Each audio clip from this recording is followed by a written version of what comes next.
All right, so in today's video, I'm going to discuss my Chiari Malformation symptoms from early on and the ones that were exacerbated by a recent car wreck.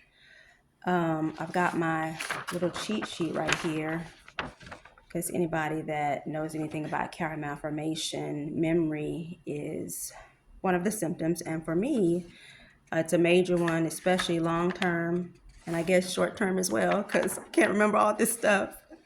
But anyway, starting early on, I remember like in high school, and currently I'm 47. So I remember having migraine headaches. After a recent car wreck, I started having cluster headaches. I've always had headaches behind my eyes, brain fog. I remember back when I was in high school and I was on the drill team, and all the girls, we were doing kicks and all this stuff for drill team. And I remember being on the football field and I completely forgot the routine. So I was facing forward and I completely forgot the routine. Everybody else was facing backward doing kicks. But now it makes sense because memory is a symptom. I've always had trouble concentrating, attention issues. I can be reading a book or talking to someone and my mind goes somewhere else, thinking about something else. Issues like obtaining new information. My two youngest daughters, they're really good at dancing and picking up routines really fast. They want to come in and say, "Hey, mom, do this with us," and I'm like, I can't get it. So that makes sense. Um, Difficulty finding words to say. I remember early on and to most recently, say like if I was laughing really hardy, I would feel extreme pressure in the back of my head that would cause me to stop laughing. So I've always had that. For me, part of it is stabbing pains in my head. I felt burning sensations in my head. And then, like, I know this sounds weird, but like when my husband and I would go to like an Indian restaurant, or if I ate cayenne pepper, I guess because my brain is being squeezed so much, I literally, once I take the spicy foods, I can literally feel my brain burning. And maybe that's because, of the constricted brain. I've had neck pain.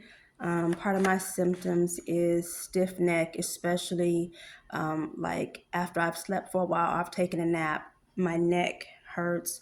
I have muscle spasms, dizziness, especially after the car wreck, loss of balance, nerve issues. I've always had that. Even when I had a C-section, it was like directly after that, I had nerve issues in like my feet, just a lot of stuff now in hindsight. I'm like, okay, so maybe that's why all this stuff was going on. Excuse me. Hand weakness. As I stated in one of my previous videos, when I initially came across this diagnosis, I was in the shower. I had the towel in my hand and I dropped it and I couldn't grasp it. So for me, hand weakness, or say like if I'm in the kitchen trying to cut an onion, I do sometimes have hand weakness. I've got numbness and tingling all over, especially in my limbs. If I lay down or if I sit down for a little while, literally, this part of my hand will become numb and tingles, and it happens on both sides. So I usually have to, do this to make it come back. I can't sit in a certain position for too long because it can be a short amount of time, and then, things will start going numb. I think I said muscle weakness, numbness and tingling. I remember one time standing in the kitchen, maybe I was washing dishes and it felt like somebody was sprinkling cold water on my legs. So I also have cold tingles in my legs, and sometimes I can feel cold tingles like near this part of my head. And from my understanding, that's circulation issues. I feel pins and needles. For me, I've had swallowing issues. It feels like there's a lump in the back of my throat. And so, like if I lean forward to pick up something off the ground,